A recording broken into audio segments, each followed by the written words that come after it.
زندگی میں کچھ یادیں، کچھ باتیں، کچھ بیتے پل ہم چاہ کر بھی اپنی یادداشت سے نہیں مٹا سکتے، خاص طور پر وہ تلخ یادیں جن کی وجہ سے ہم ٹوٹ کے بکھر چکے تھے ایک بار، جن کے ہونے سے ہماری آنکھیں نم ہوئی تھیں، جن کی وجہ سے ہم خود کو کچھ وقت کے لیے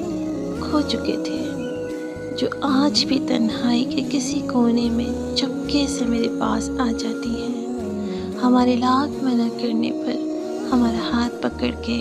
ہمیں وہیں لے جاتی ہیں جہاں کہیں ہم ٹوٹ کے بکھرے تھے، روئے تھے بہت۔ آج وقت بدل چکا ہے، زندگی بدل چکی ہے، وقت میں آگے بڑھ چکے ہیں ہم، پر وہ یادیں آج بھی تنہائی کے کسی کونے میں زندہ ہیں۔